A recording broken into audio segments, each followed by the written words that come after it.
ان کا بڑا بیٹا تم سے شادی کرنا چاہتا ہے، تم اسے پسند آ گئی ہو، ہم اب کچھ نہیں کر سکتے۔ ان کی بات سن کر میں بہت زیادہ ڈر گئی۔ میں نے نفی میں سر ہلاتے ہوئے کہا، اماں میں شادی نہیں کر سکتی، مجھے شادی نہیں کرنی۔ اماں ایک دم سے مجھے دیکھ کر کہنے لگی، تمہیں شادی کیوں نہیں کرنی؟ کیا ہو گیا ہے؟ میں بہت زیادہ ڈر رہی تھی، اب میں انہیں کیا بتاتی۔ میں خاموشی رہی اور کہا، بس مجھے شادی نہیں کرنی، اب انہیں انکار کر دیں۔ اماں کہنے لگی، ہم ایسے کیسے انکار کر دیں؟ تم جانتی ہو وہ گاؤں کے سب سے امیر لوگ ہیں، اگر ہم انکار کر بھی دیں تو وہ تمہاری عزت نہ خراب کر دیں۔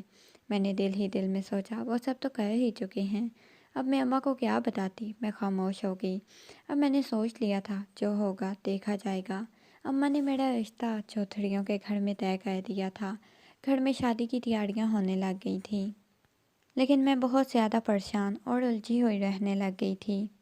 آخر وہ دن بھی آ گیا جب میں نے بیاہ کر اس گھر جانا تھا جہاں میں نہیں جانا چاہتی تھی۔ مجھے ڈر لگ رہا تھا، اگر میرے شوہر کو میری سچائی معلوم ہو گئی تو اس نے تو مجھے جان سے ہی مار دینا تھا، اور میں نہیں چاہتی تھی کہ وہ میرے بارے میں غلط سوچے۔ میں غلط نہیں تھی، گنہگار نہیں تھی، پھر بھی میں بن چکی تھی۔ میں اپنی ہی نظروں میں گر چکی تھی۔ میں دلہن بنی کمرے میں بیٹھی ہوئی تھی جب وہ کمرے کا دروازہ کھول کر اندر داخل ہوا۔ کمرے میں داخل ہوتے ہی وہ میرے پاس آ کر بیٹھا اور میرا ہاتھ پکڑ کر کہنے لگا، مجھے یقین نہیں ہو رہا، جس چیز کو میں نے چاہا ہے وہ مجھے اتنی آسانی سے مل گئی ہے۔ وہ مجھ سے باتیں کر رہا تھا، لیکن میں تو کہیں اور ہی کھوئی ہوئی تھی۔ مجھے بس یہی غم کھائے جا رہا تھا کہ اگر اسے میری سچائی معلوم ہو گئی تو نہ جانے وہ میرے ساتھ کیا کرے گا، مجھے زندہ چھوڑے گا بھی نہیں، کیونکہ میں اب اس کی بیوی تھی، اس کی عزت تھی۔ لیکن میں نے شکر کیا اس نے کبھی مجھ سے کوئی میرے ماضی کے بارے میں سوال نہیں پوچھا تھا، لیکن ایک ڈر تھا جو میرے دل کے اندر تھا، کبھی تو اسے میرے بارے میں معلوم ہونا ہی تھا کہ میں کیسی تھی۔ اس نے مجھے ہی غلط سمجھنا تھا، کیونکہ ہر جگہ عورت ہی بدنام ہوتی ہے۔ ایک دن میں کچن میں کھڑی کام کر رہی تھی، اچانک سے مجھے اپنے پیچھے سے کسی کی آواز آئی۔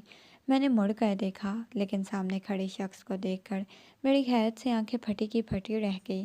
وہ ہنستا ہوا کہنے لگا، مجھ سے شادی نہیں کر سکی تم، لیکن میرے بھائی سے کر لی۔ خیر مجھے افسوس نہیں ہے کہ تم نے مجھ سے شادی نہیں کی، میرے بھائی کے پاس بھی تو وہی چیز کی گئی ہے جو میرے استعمال کی ہوئی تھی۔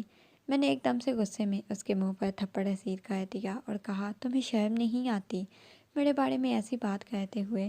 وہ ہنستے ہوئے کہنے لگا، اب اس میں کوئی جھوٹ تو نہیں ہے، تم پہلے تو مجھ سے ہی محبت کرتی تھی اور اس بات کا تم نے اعتراف بھی کیا تھا، اور تم نے میرے ساتھ اس کی بات ابھی تھوڑی ہی تھی۔ میں نے غصے میں کہا، اپنی بکواس بند کرو، اگر تم نے اس بارے میں اپنے بھائی سے کوئی بات کی تو مجھ سے برا کوئی نہیں ہوگا۔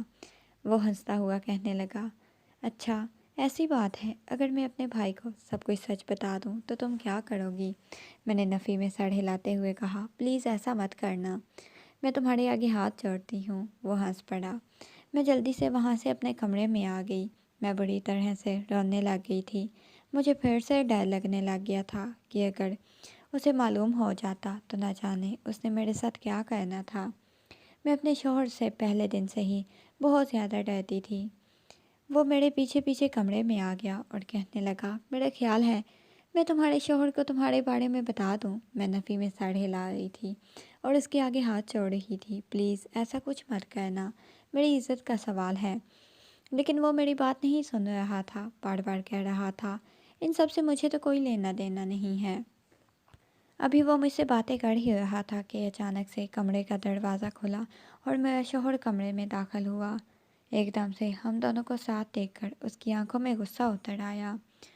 اس نے ایک دم سے اپنے چھوٹے بھائی کو پیچھے دھکا دیا اور غصے میں کہنے لگا، نکل جاؤ، تمہاری ہمت کیسی ہوئی میری بیوی کے کمرے میں آنے کی؟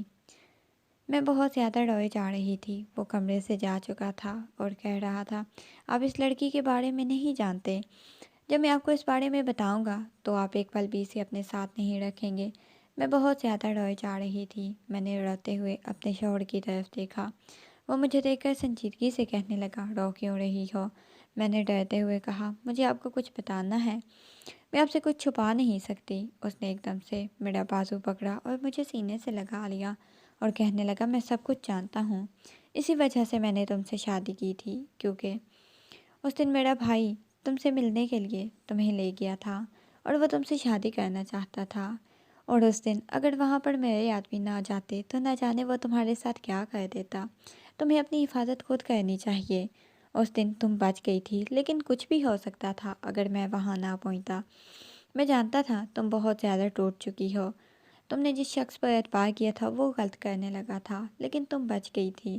میں نے سوچ لیا تھا کہ میں تم سے شادی کروں گا، اور نہ جانے کب مجھے تم سے محبت ہو گئی اور شادی کر بیٹھا۔ لیکن میں وعدہ کرتا ہوں کبھی تمہاری عزت پر کوئی آنچ نہیں آنے دوں گا۔ میں اس کے سینے سے لگے روئے جا رہی تھی۔ مطلب اس دن مجھے بچانے والا کوئی اور نہیں بلکہ میرا شوہر ہی تھا۔ میں کیسے اس کا شکریہ ادا کرتی؟ میں بس روئے جا رہی تھی اور اس نے بھی مجھے رونے دیا اور کہا کہ میری وجہ سے میں نہیں چاہتا کبھی تمہاری آنکھوں میں آنسو آئیں۔ اس کی بات سن کر میں نے اس بات میں سر ہلا دیا اور مسکرا دی۔